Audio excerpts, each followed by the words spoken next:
जब दो भाई जंगल और केव डाइविंग के लिए घर से निकलते हैं, तब उन्हें ये मालूम भी नहीं था कि उनमें से एक वापस नहीं लौटेगा।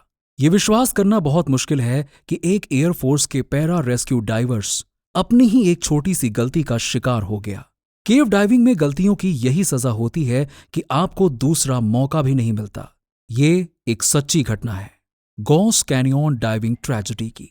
माइकल और पॉल हाइडन ने अपने बचपन के दिनों में इस खंडहर वाटर केव की खोज की थी। वो पहले भी कई बार इस केव में आ चुके थे।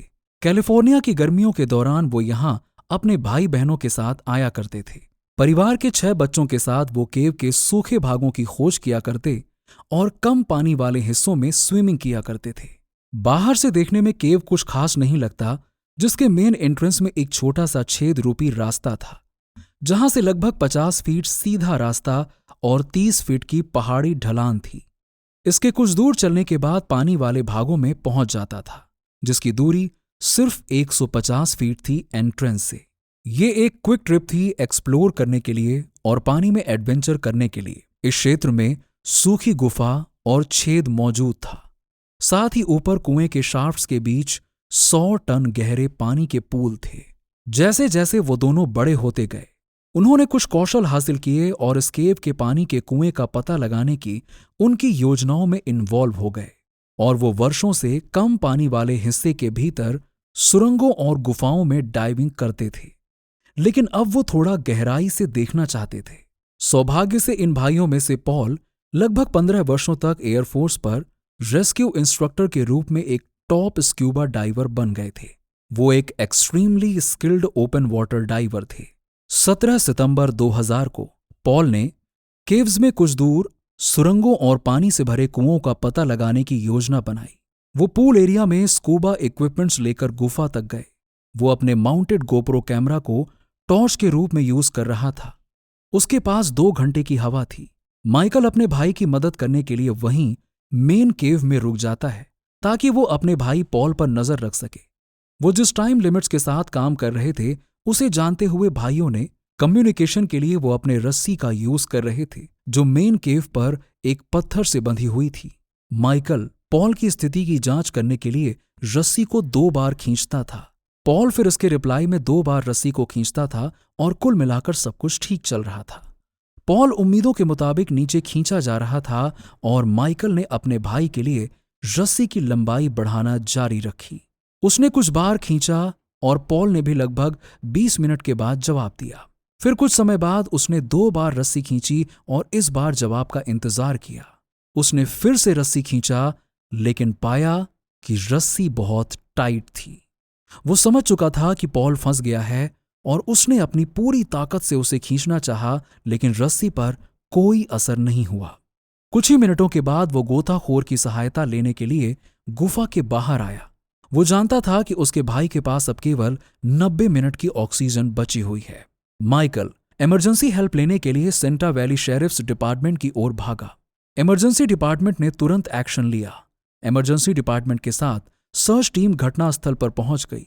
उन्होंने रॉकी वैली से गुफा के एंट्रेंस गेट तक यात्रा करने के लिए पहाड़ी वाहनों का उपयोग किया। ये केव सिस्टम वास्तव में 1915 की एक पुरानी वाटर वेल सिस्टम का अवशेष थी। इस गुफा में प्राकृतिक कटाव और पानी के निर्माण से बनी गुफाएं और साथ ही पानी की पहुंच के लिए सतह से शाफ्ट शामिल थे। कुएं को बहुत पहले ही छोड़ दिया गया था, इसीलिए इन गुफाओं और खदानों में पानी भर गया था और यहां हवा लंबे समय से स्थिर थी। वो कुछ ऐसे पोल्स थे जो 100 फीट से भी ज्यादा गहरे थे। इन पोल्स के बीच पानी से भरी सुरंगें थीं जो अन्य गुफा की ओर ले जाती थीं। इन पोल से पानी निकलने के लिए पाइप लगाई गई थी, जिन पाइप्स को बहुत पहले ही निकाल लिया गया था और उस पाइप की जगह को मिट्टी और पत्थरों से भर दिया गया था। कार्बन लेमेंट्स की मौजूदगी की वजह से वहां हार्मफुल गैस का बनना शुरू हो गया था। साथ ही पत्थरों के कटाव ने भी इसमें अच्छी भूमिका निभाई। इन केव्स में स्विमिंग के दौरान वो इस बंद पड़े चैम्बर में जा पहुंचा। ये चैम्बर अंदर से केवल 3 फीट चौड़ा था, जिसने पॉल के शरीर और उसके पीठ पर बंधे स्क्यूबा टैंक को बोझिल बना दिया। पॉल एक बहुत एक्सपीरियंस्ड स्कूबा डाइवर था, लेकिन उसे केव डाइविंग का ज्यादा एक्सपीरियंस नहीं था। गुफाओं के ऐसे चैम्बर्स बहुत खतरनाक हो सकते हैं। उनके परिवार वालों ने कहा कि वो आमतौर पर अपने साथ एक लाइटर रखा करता था ताकि अपने रेगुलेटर को हटाने से पहले चैम्बर की हवा में ऑक्सीजन लेवल की जांच कर सके। इस दिन उन्होंने ऐसा नहीं किया। उनके कैमरे में उस पल की रिकॉर्डिंग है जब वो गैस के चैम्बर में आया। फिर उन्होंने अपने मुंह से रेगुलेटर को निकाला और सांस ली। फुटेज में चैम्बर की दीवार और फिर पानी में डूबे होने को दिखाया गया। उन्होंने रेगुलेटर को अपने मुंह में वापस डालने का कोई प्रयास नहीं किया, जिससे पता चलता है कि वो पूरी तरह से अनकॉन्शियस हो चुका था। पॉल तुरंत शाफ्ट के नीचे डूब गए और आगे कोई हलचल नहीं दिखाई दी। रेगुलेटर को हटाने से लेकर डूबने तक केवल कुछ ही सेकंड्स लगे थे। इसीलिए पॉल के साथ क्या हुआ यह विश्वास करना बहुत मुश्किल है कि हवा की एक सांस उसकी मौत का कारण बन सकती है, लेकिन वीडियो एविडेंस इसे साबित करते हैं। मैं श्योर हूं अगर आप डाइविंग कर रहे हो, फुल टैंक ऑक्सीजन आपके साथ है, तब आप ऐसे चैम्बर को चेक करने में कंफर्टेबल फील करोगे। अगर उससे बदबू आ रही होगी या घुटन फील होता है तो आप तुरंत अपना ऑक्सीजन रेगुलेटर पहन लोगे और वहां से आगे बढ़ जाओगे। लेकिन ये इतना भी आसान नहीं होता जितना हमें लगता है या जिस तरह से मैंने बोल दिया। ऐसे हवाओं में सिर्फ एक सांस जिसमें 10% से अधिक कार्बन डाइऑक्साइड मौजूद हो, वो पलक झपकते ही किसी को बेहोश करने के लिए काफी होता है। जनरली जब हम सांस लेते हैं उस हवा में सिर्फ 0.4% ही कार्बन डाइऑक्साइड होता है। जब हमारे फेफड़ों में हवा वीनस ब्लड के पास होती है जो कार्बन डाइऑक्साइड से भरी होती है, तो ये जल्दी से ब्लड से बाहर निकलना चाहती है और हवा में एंटर कर जाती है, जहां इसकी कॉन्सेंट्रेशन बहुत कम होती है।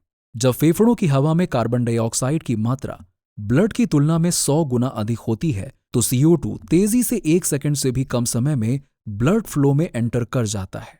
गैसेस हमेशा हायर कॉन्सेंट्रेशन से लोअर कॉन्सेंट्रेशन की ओर जाती हैं। शरीर से कार्बन डाइऑक्साइड को हटाने की इस स्थिति में हवा में CO2 की ज्यादा मात्रा डिफ्यूजन की दिशा को उलट देती है। ब्लड में कार्बन डाइऑक्साइड की मात्रा अधिक होने के कारण एक्यूट रेस्पिरेटरी एसिडोसिस हो जाता है, जहां ब्लड अत्यधिक एसिडिक और डेडली हो जाता है। यदि इस तरह की गैस का संपर्क किसी इंडस्ट्रियल एरिया में हो जाता है तो आपके सहकर्मी आपको खतरनाक स्थिति से बाहर निकालने की कोशिश करते हैं और आपको ऑक्सीजन दी जा सकती है। साथ ही आपातकालीन चिकित्सा तुरंत शुरू की जाती है। लेकिन जब आप पानी की सुरंग में होते हैं उस समय लॉस ऑफ कॉन्शियसनेस बहुत घातक होता है और ऐसा ही कुछ पॉल के केस में हुआ, जहां उसका ऑक्सीजन से भरा टैंक यूजलेस साबित हो जाता है और इस कंडीशन में और वहीं कुछ सेकंड्स में उसकी मौत हो जाती है। उस समय कोई भी कुछ नहीं कर सकता था। इस प्रकार की मृत्यु एक सीख देती है कि अच्छी तरह से वेल ट्रेन्ड लोग एक पल में अपनी जान खो सकते हैं। एक गलत डिसीजन ने एक ऐसे व्यक्ति का जीवन समाप्त कर दिया जो इतना निपुण था और जब अन्य लोग मुसीबत में होते थे तब वो उन्हें बचाया करता था। वो एक अनुभवी स्कूबा डाइवर था। उसे गुफा में डाइविंग करने का ज्यादा अनुभव नहीं था, लेकिन समस्या ये है कि गुफा में गोता लगाने की अपनी एक स्पेशल कैटेगरी होती है जिसमें यूनिक प्रॉब्लम्स और कॉम्प्लेक्स कंडीशन की स्थिति आती जाती रहती है।